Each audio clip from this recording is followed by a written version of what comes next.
আমার দরকার আখিরাত, আমার দরকার আখিরাত, আমার দরকার আখিরাত। এই জন্য নসিহতকে গ্রহণ করা, পছন্দ করা, আল্লাহর কথাকে পছন্দ করা, গ্রহণ করা, এটা হলো মূল বিষয়।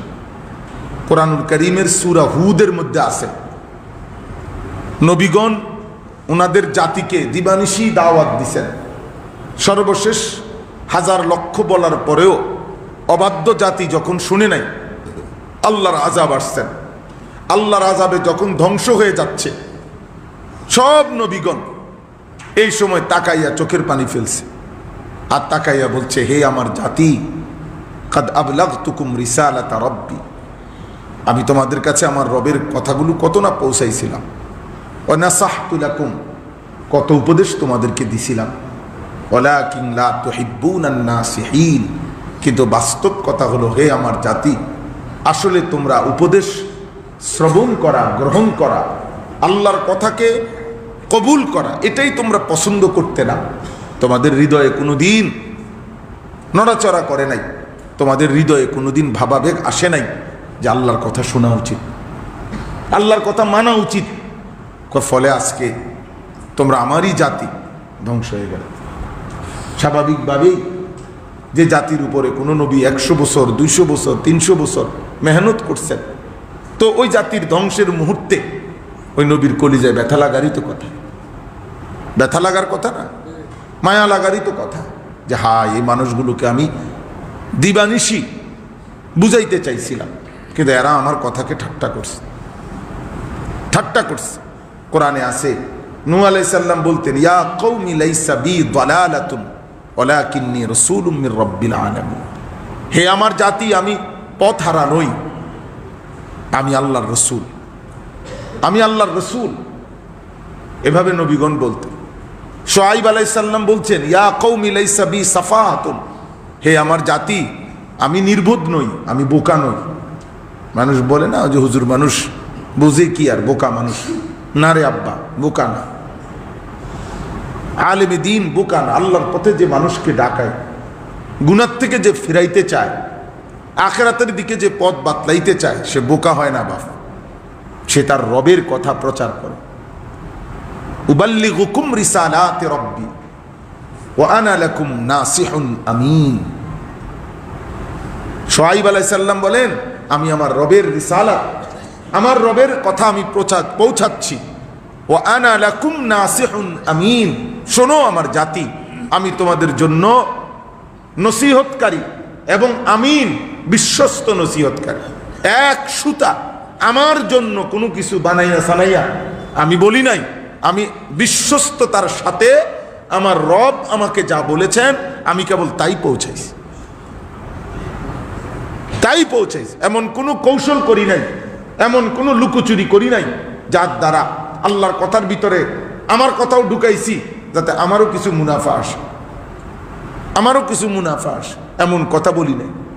বরং নাসিহুন আমিন, উপদেশকারী, উপদেশদাতা, আমিন, বিশ্বস্ত, বিশ্বস্ত।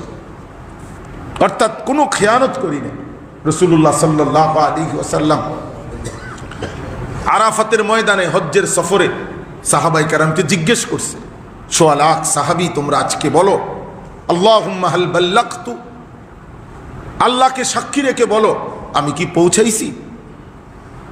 সাহাবায়ে কেরাম বলতেছিলেন, না, হ্যাঁ, কাদ বাল্লাগতার রিসালা, আপনি আল্লাহর পক্ষ থেকে আপনার রিসালাতের দায়িত্ব পৌঁছিয়েছেন। ওয়া আদ্দাইতাল আমানা, আপনি আমানত, আপনার উপরে যে আমানত ছিল আপনি তা আদায় করেছেন। ওয়া নাসাহতাল উম্মাহ, আপনি উম্মতকে যথোপযুক্ত নসিহত করেছেন। ওয়া কাশাফতাল গুম্মা, আপনি সমস্ত কুফর শিরিকের নাফরমানির অন্ধকারকে ভেদ করে আলোকিত করে দিয়েছেন। ওয়া জাহাদতা ফি সাবিলি রাব্বিক, আপনি আপনার রবের রাস্তায় জিহাদও করেছেন, জিহাদ করেছেন। এইভাবে সাহাবায়ে কেরাম বলছেন। নবী সাল্লাল্লাহু আলাইহি ওয়াসাল্লাম বললেন, আল্লাহুম্মা শাহাদ, আয় আল্লাহ আপনি সাক্ষী থাকেন, আপনার বান্দা সাক্ষী দিছে, আমি আমার দায়িত্ব আদায় করছি। আল্লাহ তাআলা বলছে, হ্যাঁ বন্ধু, সাক্ষী নয়, ঘোষণাই দিলাম, আল ইয়াউমা আকমালতু লাকুম দীনাকুম, আজ আমি দিন পূর্ণ করে দিলাম। আজ আমি দিন পূর্ণ করে দিলাম, আর কোনো দিন আমি নতুন বিধান দেব না, আর কোনো দিন আমি নতুন শরীয়ত দেব না, আর কোনো দিন আমি নতুন কিতাব নাজিল করব না, পূর্ণ করে দিলাম। কিয়ামত পর্যন্তের জন্য যা বলা দরকার, মানবতার হেদায়েত, মানুষের কল্যাণ, মানুষের জিন্দেগির পরিবর্তন, ইসরাফিলের ফু পর্যন্ত সফলতার চাবিকাঠি আমি আল্লাহ চূড়ান্তভাবে সিল মেরে বলে দিলাম। আর বদলাবো না, আর বদলাবো না। পৃথিবী যত বদলাক, যুগ যত বদলাক, চাহিদা যত বদলাক, পরিবেশ যত বদলাক, পরিস্থিতি যত বদলাক, প্রেক্ষাপট যত বদলাক, খুব কঠিন হোক, খুব সহজ হোক, যে কোনো পরিস্থিতিতে আল্লাহ তাআলা বলেন ওয়ারাদিতু লাকুমুল ইসলামা দীনা, আমি ইসলামকেই একমাত্র দিন হিসাবে পছন্দ করে দিলাম। এজন্য প্রিয় বন্ধু আমার, ভাই আমার, দোস্ত আমার, সময় একদমই কম। আমরা চাইছি আমি বয়ান কম হোক আমার, কিন্তু আমার এই ছোট যে ভাইগুলো, নওজোয়ান ছেলেগুলো আসছে, মহব্বতের এই ভাইরা নওজোয়ান, এরা গরমের মধ্যে কষ্ট করে আসছে সেই দুপুর থেকে। আলহামদুলিল্লাহ, আমার স্বপ্ন আছে, আমরা চাই যে ইনশাআল্লাহ আমরা 3 দিন ব্যাপী আমাদের পূর্ণাঙ্গ সিলেবাস আমাদের বানানো আছে। আমার একটা ছোট্ট বই আছে আমাদের মাদ্রাসায়, জীবন যেন সাজে সুন্নার ধাঁচে। এই বইয়েরই সিলেবাস, এই 1 দিনের কোর্স, 3 দিনের কোর্স, 5 দিনের কোর্স। আল্লাহ যদি তৌফিক দেয়, কোনোদিন মালিক যদি হায়াত দেয়, তো সারা বাংলাদেশে করতে চাই এটা ইনশাআল্লাহ। সারা বাংলাদেশে হবে, মালিক চাইলেই হবে, না চাইলে কিছুই হবে না। তো এই জন্য বললাম, আজকে 1 দিনও না, 1 দিনের অর্ধেক অংশ, জোহর থেকে আসর, তাও চেষ্টা করছি আমরা সময়টা যাতে নষ্ট না হয়। এই জন্য আসরের নামাজ একটু দেরি করে পড়ে আপনাদের জন্য আলহামদুলিল্লাহ, যে ভাইরা আপনারা কিছু, আমি বলি না কিছু শিখছেন, আমি জানি এত কম সময়ে এত বড় দিন শেখা সম্ভব নয়, কিন্তু অনুভূতি জাগছে কিনা বলেন? যারা ছিলেন তারা বলেন ভাই, অনুভূতি আছে কিনা? এখন আমি দিল থেকে ভেবে দেখেন, আমি তো মনে করি এই আসরের নামাজ যারা এখানে কিছুক্ষণ নামাজ শিখছেন, আসরের সময় একবার হইলেও আগের নামাজের চাইতে ব্যতিক্রম একটু ভালো করার কথা মনে হয়েছে কিনা বলে? কোনো সন্দেহ নাই যে মনে হয়েছে, এটা মনে হয়েছে। এতগুলো কথা হয়তো মনে থাকবে না, আমরাও জানি, সবগুলো কথা পুঙ্খানুপুঙ্খ আমরাও বলে শেষ করতে পারি নাই। আরো কথা আছে, আরো কাজ আছে, কিন্তু এই কথাটাই শুধু বলতে চাচ্ছি যে মানুষের, আল্লাহ তাআলা কোরআনুল কারীমে বলছে, বন্ধু আপনার সামনে, আপনার মাধ্যমে দিন পূর্ণ করে দিলাম, নিয়ামত পূর্ণ করে দিলাম। ওয়া আতমামতু আলাইকুম নি'মাতি, আপনাদের উপরে আমি আল্লাহ নিয়ামত পূর্ণ করে দিলাম। এই নিয়ামত মানে কি? নিয়ামত মানে ভাত, বুঝেন না? নিয়ামত মানে লিচু, আম না। এগুলো যদি ওই সময় পূর্ণ করে দেয়, তো অহনার লিচু খাই করতে, বুঝেন নাই? তাহলে তো ওই সময় পূর্ণ হয়ে গেছে, শেষবারের মতো ভাত তরকারি খাইয়া ফেলছে ওনারা, আমরা এরপরে শুধু বনরুটি খামো, এটা না। তাহলে এখানে নিয়ামত বলতে এই দুনিয়াবি যেই নিয়ামত, এগুলো না, এগুলো তো চলতেই আছে। মানে আল্লাহ তাআলা বললেন, দ্বীনের নামে, বিধানের নামে, শরীয়তের নামে, হুকুম আহকাম, ইসলামের শরীয়ত, আল্লাহর দ্বীনের, খোদার কসম, প্রত্যেকটাই নিয়ামত, প্রত্যেকটাই নিয়ামত। নামাজ নিয়ামত, জিকির নিয়ামত, তেলাওয়াত নিয়ামত, রুকু নিয়ামত, সেজদা নিয়ামত, কোরআন নিয়ামত, আল্লাহর একটা একটা বিধান এটা নিয়ামত, আল্লাহ তাআলার একটা একটা হুকুম এটা নিয়ামত। আল্লাহ বলেন, এই হুকুম জারি করার যেই নিয়ামত, বিধানের নামে যেই নিয়ামত, শরীয়তের নামে যেই নিয়ামত, এটা আজ পূর্ণ করে দিলাম, এটা পূর্ণ করে দিলাম, পূর্ণ করে দিলাম। অতএব আল্লাহ তাআলা আমাদের নবী সাল্লাল্লাহু আলাইহি ওয়াসাল্লামের মাধ্যমে দিন পূর্ণ করেছেন কিনা? কথা বলেন না, দিন পূর্ণ করেছেন? করেছেন। 1 2 নম্বর কথা হলো, ইমামে মালিক রাহমাতুল্লাহ আলাইহি, পৃথিবী বিখ্যাত বুজুর্গ, মুজতাহিদ, এই পৃথিবীতে সর্বশ্রেষ্ঠ ফতোয়া দাতাদের মধ্যে, মুজতাহিদ যারা, তাদের মধ্যে শ্রেষ্ঠতম একজন তিনি ইমাম মালিক রাহমাতুল্লাহ। 4 মাযহাবের একজন ইমাম তিনি, হানাফি, শাফিঈ, মালিকি, হাম্বলি, এই মালিকি মাযহাবের যিনি ইমাম, পৃথিবীতে এখনো কোটি কোটি ইমানদার মুসলমান আছে উনার মাযহাবের অনুসারী, ইমাম মালিক রহমতুল্লাহ আলাইহি। ওই মাযহাবের বিরোধিতাকারীরা সারা পৃথিবীতে উল্লেখযোগ্য তেমন কোনো অংশ এখনো দাঁড় করাইতে পারে নাই, চেষ্টা করতেছে। বাকি চেষ্টা করতে করতে আশা করা যায় ফুঁ দিয়ে লাইব ইসরাফিলে, বুঝেন না? ইসরাফিল কি দিয়ে ফেলবে? ফুঁ দিয়ে ফেলবে। কিন্তু মাযহাবের অনুসারী সর্বযুগেই বেশি ছিল, বেশিই থাকবে। তো ইমাম মালিক রহমতুল্লাহ আলাইহি আপনার এই ইমাম মদিনার ইমাম ছিলেন, মসজিদে নববীর ইমাম ছিলেন, ইমাম দারিল হিজরা, মদিনার ইমাম বলা হইতো ওনাকে। এবং সারা পৃথিবী থেকে তৎকালীন জামানায় সারা বিশ্ব থেকে ওনার কাছে ছাত্ররা আসতো, তালেব ইলম আসতো হাদিস শিখার জন্য, ফতোয়া শিখার জন্য, মাসাইল শিখার জন্য, দিন শিখার জন্য। এই উনি একটা কথা বলছেন, সোনার অক্ষরে লেখার মতো কথা, স্বর্ণাক্ষরে লিখে রাখার মতো। উনি বলছেন, আল্লাহি লান ইউসলিহা আখিরু হাদিহিল উম্মাহ ইল্লা বিমা সালাহা বিহি আউয়ালুহা। এই কথাটা মনোযোগ দিয়া বুঝতে হবে।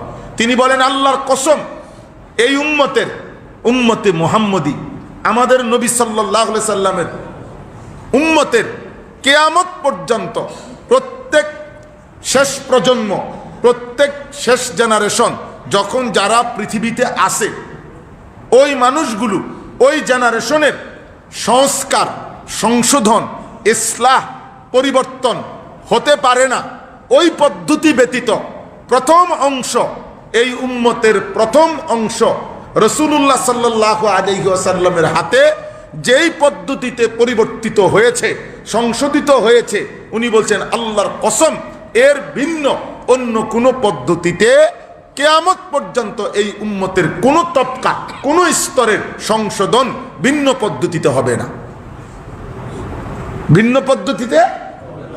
অতএব রাসূলুল্লাহ সাল্লাল্লাহু আলাইহি সাল্লাম ওনার পবিত্র হাতে সাহাবায়ে কেরাম যেই পদ্ধতিতে চুরি, ডাকাতি, জিনা, ব্যভিচার, মদ, জুয়া, খুন, রাহাজানি, লাম্পট্য, সমস্ত পাপ, যত রকমের পাপ কল্পনা করা যায়, ইবলিসের ভান্ডারে যত শয়তানি আছে, হে কোনোটাই বাকি রাখে নাই। ওই সময় জাহিলি যুগে সব ছিল কি না বলেন না?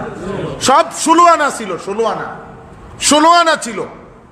তো এই সমস্ত পাপের সাগর, পাপের মহাসমুদ্রের মধ্যে দাঁড়িয়ে যেই মানুষগুলোকে তিনি পরিবর্তন করেছেন যেই পদ্ধতিতে, রাসূলুল্লাহ সাল্লাল্লাহু আলাইহি সাল্লাম ওই সমাজ থেকেই তো সাহাবায়ে কেরামের এই জামাত তুলে আনছে। কথা বলেন, ওই সমাজ থেকে আনছে না?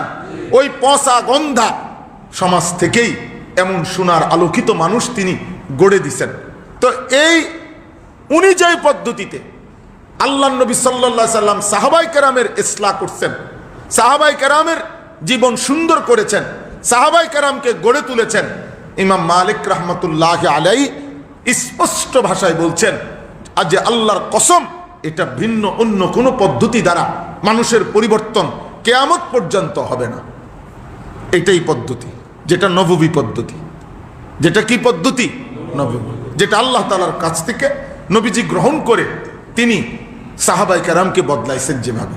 আচ্ছা, দ্বিতীয় কথা শুনেন, হযরত ওমর রাদিয়াল্লাহু তাআলা আনহু, আমরা সবাই জানি ইসলামের দ্বিতীয় খলিফা, রাসূলুল্লাহ সাল্লাল্লাহু আলাইহি সাল্লামের কলিজার টুকরা সাহাবী, ইসলামী খেলাফতের আধা পৃথিবীর আধা জাহানের বাদশাহী যিনি করছেন, তিনি হযরত ওমর রাদিয়াল্লাহু তাআলা আনহু সব সময় মাঝে মাঝেই ওনার সাহাবাদেরকে, ওনার সময়কালের ইমানদারদেরকে স্মরণ করাইতেন একটা কথা।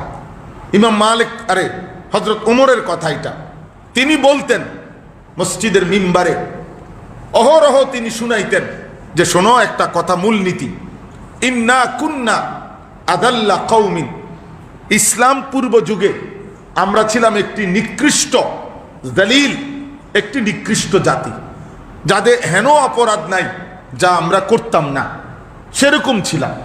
ফাআযানাল্লাহু তাআলা বিল ইসলাম, অতঃপর আল্লাহ তাআলা আমাদেরকে ইসলামের মাধ্যমে সম্মানিত করলেন। কিসের মাধ্যমে? হ্যাঁ, শুনতেছেন আপনারা? তখন উমর রাদিয়াল্লাহু তাআলা আনহু বলতেন ফামাহমা তালেব ইলমরাও শোনা উচিত, ফামাহমা নাতলুবুল ইজ্জা বিগাইরিল ইসলাম আদাল্লানাল্লাহ। তিনি বলেন কিয়ামত পর্যন্ত বলে গেলাম, মনে রাখবা হে উম্মতে মুহাম্মদী, যখনই আমরা ইসলামকে বাদ দিয়ে অন্য কোনো মাধ্যমে অন্য কোনো পদ্ধতিতে ইজ্জত তালাশ করতে যাব, আদাল্লানাল্লাহ, আল্লাহ পুনরায় আমাদেরকে আবারও বেইজ্জতি করবেন। আবারও কি করবেন? ফামাহমা নাতলুবুল ইজ্জা বিগাইরিল ইসলাম, ইসলাম বাদ দিয়ে দিন বাদ দিয়ে আমরা যদি অন্য পদ্ধতিতে সম্মান তালাশ করতে যাই, আদাল্লানাল্লাহ, আল্লাহ পুনরায় আমাদেরকে আবারও বেইজ্জতি করবেন, বেইজ্জতি করবেন। আচ্ছা, 3 নম্বর কথা হলো, একটা কিতাব আছে আর রসুলুল মুআল্লিম ও আসালিবুহু ফিত তালিম, আরবি কিতাব। এই কিতাবটা লিখছেন বর্তমান সময়কালের পৃথিবীর একজন অত্যন্ত উঁচা মাপের আলেমে দ্বীন ছিলেন, সারা বিশ্ব জাগানো আলেম, অনেক বড় মুহাদ্দিস ফকি, অনেক বড় আদিব, অনেক বড় একজন জ্ঞানী, সারা বিশ্বব্যাপী শায়েখ আব্দুল ফাত্তাহ আবু গুদ্দাহ রাহিমাহুল্লাহু তাআলা। উলামায়ে কেরামের কাছে ওনার ব্যাপক পরিচিতি আছে। এবং সবচেয়ে বড় কথা হলো যে আমাদের বর্তমান জাতীয় মসজিদের সম্মানিত খতিব, আমাদের গর্বের ধন, আমাদের অহংকার, আমাদের জাতীয় গর্ব আল্লামা আব্দুল মালিক হাফিজাহুল্লাহ, উনি সরাসরি ওই শায়েখের শাগরিদ, ওনাদের হাতে গড়া মানুষ। তো এই শায়েখ আব্দুল ফাত্তাহ আবু গুদ্দাহ রাহিমাহুল্লাহর কিতাব এটা, আর রসুলুল মুআল্লিম, মানে আমাদের নবী সাল্লাল্লাহু আলাইহি সাল্লাম তিনি যে একজন শিক্ষক ছিলেন, তার শিক্ষকতাটা কেমন ছিল আর শিক্ষক হিসেবে তার সফলতাটা কেমন ছিল, নাকি আরবিতে বলা হয় তুরাফুল আশজার বিল আসমার, অর্থ হইল বৃক্ষ তোর নাম কি, ফলে পরিচয়। তাইলে ছাত্র দেখেই আন্দাজ করা যায় ওস্তাদ কেমন, ওস্তাদ কেমন, ওস্তাদ কেমন। তো তিনি লিখছেন যে সর্বযুগের মুহাদ্দিসিন উলামায়ে কেরাম এই কথার উপরে একমত, প্রত্যেক যুগে এই 1450 বছর ধরে উলামায়ে কেরাম এই কথার উপরে একমত যে লাউলাম তাকুন লিরাসূলিল্লাহি সাল্লাল্লাহু আলাইহি ওয়াসাল্লাম মুজিজাতুন ইল্লা আসহাবাহু লাকাফাউহু লিইসবাতি নবুওয়াতিহি। অর্থ কি? অর্থ হইল উলামায়ে কেরাম, মুহাদ্দিসিনে কেরাম, সর্বযুগের আলেমগণ বলেন, যদি আমাদের প্রিয় নবী সাল্লাল্লাহু আলাইহি সাল্লামের 23 বছরের নবুয়তের জীবনে একটি মুজিজা, একটি অলৌকিক কোনো কিছু যদি নাও থাকতো, ধরে নেন নবীর জীবনের কোনো মুজিজা নাই, অলৌকিক কিছু নাই, ধরে নেন, মূলত তো আছে, মূলত তো কি হাজার হাজার আছে, হাজার হাজার। রাসূলুল্লাহ সাল্লাল্লাহু আলাইহি সাল্লামের 3000 জন চাইতে বেশি মুজিজার উপরে লিখিত কিতাবও আছে, যেখানে 3000-এর চাইতে বেশি মুজিজা লিখা আছে।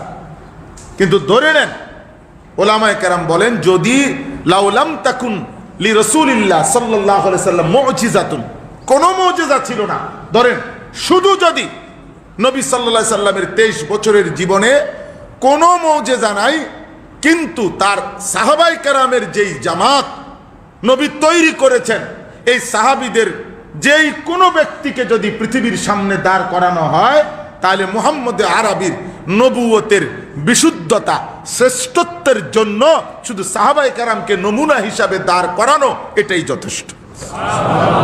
লাকাফাউহু লিইসবাতি নবুওয়াতি, নবুয়তের প্রমাণের জন্য এতটুকুই যথেষ্ট, আর লাগবে না, আর কিছু লাগবে না। ইনি সেই মুহাম্মদ সাল্লাল্লাহু আলাইহি সাল্লাম যিনি আবু বকরের মতো মানুষ তৈরি করছেন, ওমরের মতো মানুষ তৈরি করছেন, ওসমানের মতো মানুষ তৈরি করছেন, আলীর মতো মানুষ তৈরি করছেন।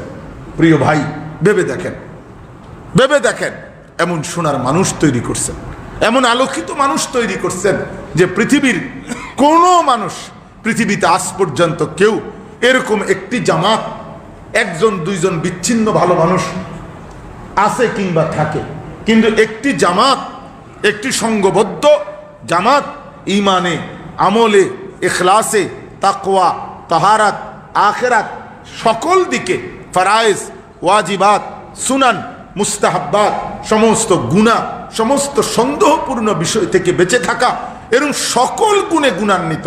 ছোট বিষয়টাও ছাড়ে না, বড় বিষয়টাও ছাড়ে না। হ্যাঁ, জীবন দিতেও পরোয়া হয় না, রাত্রি জাগতেও পিছপা হয় না, এমন সর্বগুণে গুণান্বিত একটি জামাত, একটি পূর্ণাঙ্গ দল তৈরি করার ক্ষেত্রে রাসূলুল্লাহ সাল্লাল্লাহু আলাইহি সাল্লামের বিকল্প বা কাছাকাছি এমন কোন নমুনা পৃথিবী আজও দেখাইতে পারে নাই। সুবহান।